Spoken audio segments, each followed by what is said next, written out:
Je continue ma série d'introduction à la Septante en te présentant cette fois les sources rabbiniques.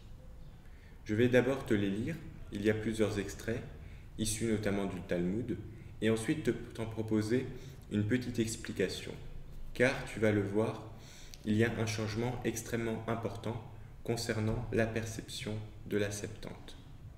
Juste avant, j'aimerais faire un petit rappel, car je développerai cela dans d'autres vidéos. Le Talmud est composé de deux parties. La Mishnah, qui est le texte le plus ancien, composé en hébreu, et la Gemara, qui est le commentaire araméen. C'est-à-dire que sur le texte de la Mishnah, les rabbins des générations suivantes ensuite discutent. Je vais donc te lire un extrait du Talmud de Babylone, traité Megillah 9a et b. Tout d'abord, la Mishnah. Il n'y a pas de différence entre les livres et les téphilines et mezuzot, si ce n'est que les livres peuvent être écrits en toute langue, et les téphilines et mezuzot seulement en assyrien. Parole de Rabbi Shimon ben Gamaliel, même en ce qui concerne les livres, on n'a permis qu'une seule langue, autre que l'hébreu, à savoir le grec. Donc là, le texte de la Mishnah. Maintenant, la Gemara. Il a été enseigné une baraita, parole de Rabbi Yehuda.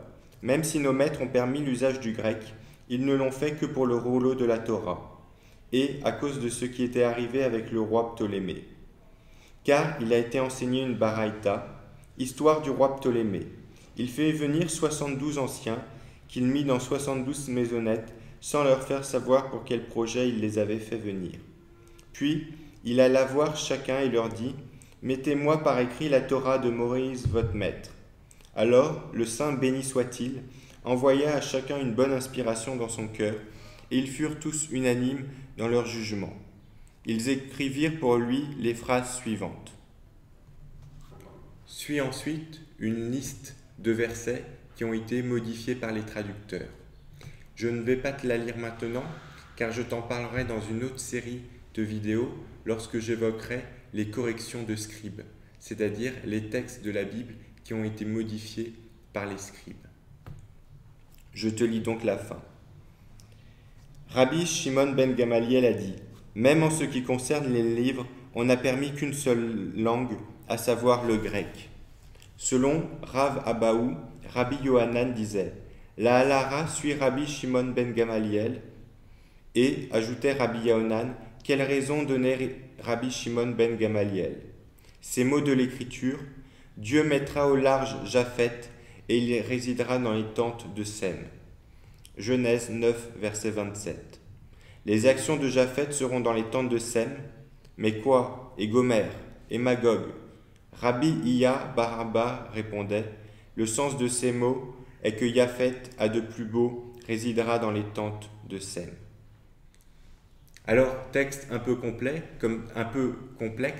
comme souvent dans le Talmud, je vais donc t'en faire d'abord un bref commentaire avant d'aller plus loin.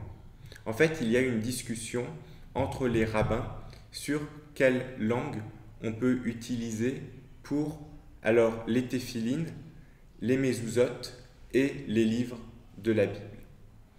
Et les rabbins disent qu'on ne peut utiliser que l'assyrien, qui est en fait le nom qu'ils donnent à l'hébreu. C'est-à-dire qu'on ne peut écrire qu'en assyrien sur les mezuzot, les téphilines et les livres bibliques.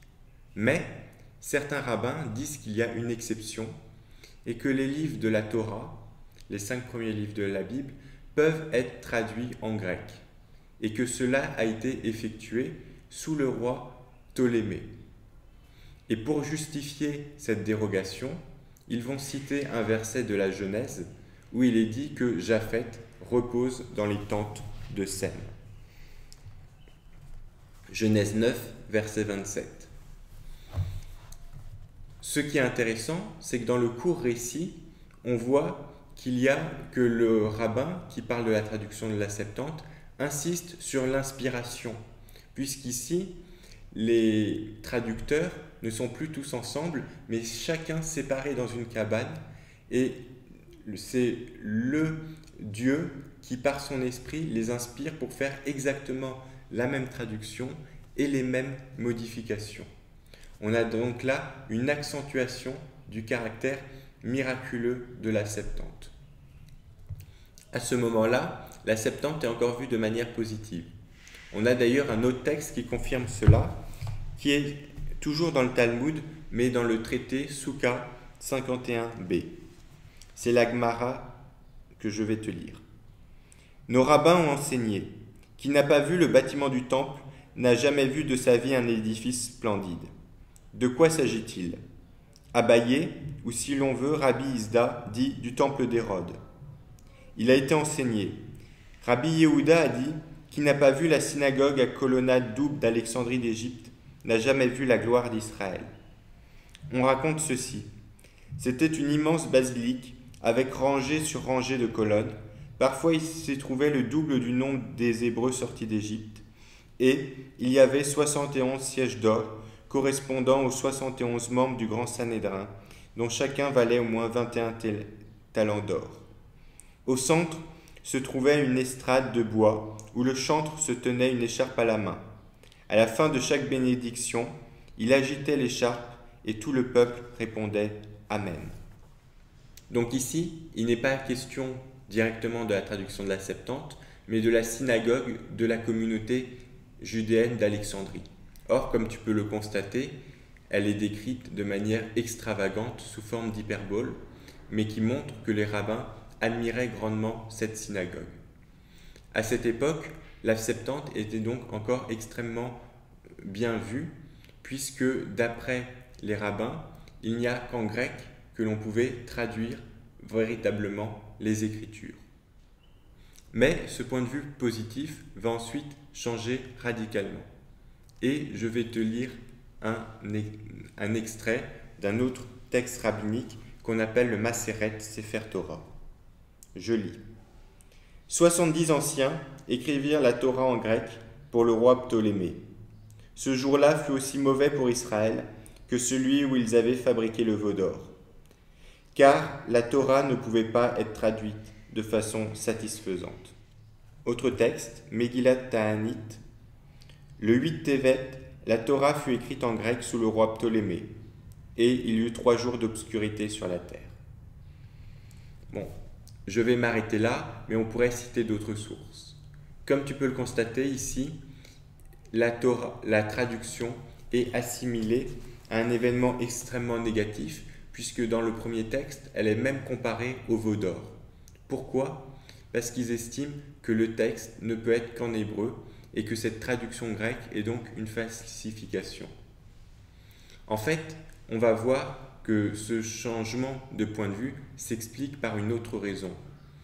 Tout simplement par le fait que la Septante est devenue la Bible de l'Église. Mais je vais t'en parler dans une autre vidéo, car cela a une conséquence importante, notamment par rapport à la loi orale. En attendant, si tu as une remarque, tu peux me laisser un commentaire. Si tu as une question, je t'invite plutôt à me contacter directement via mon blog ou ma page Facebook. Je précise que j'ai en ce moment un peu de retard sur les versions écrites, mais que je publierai les textes avec les références sur mon blog. En attendant, je te dis à bientôt pour une prochaine vidéo.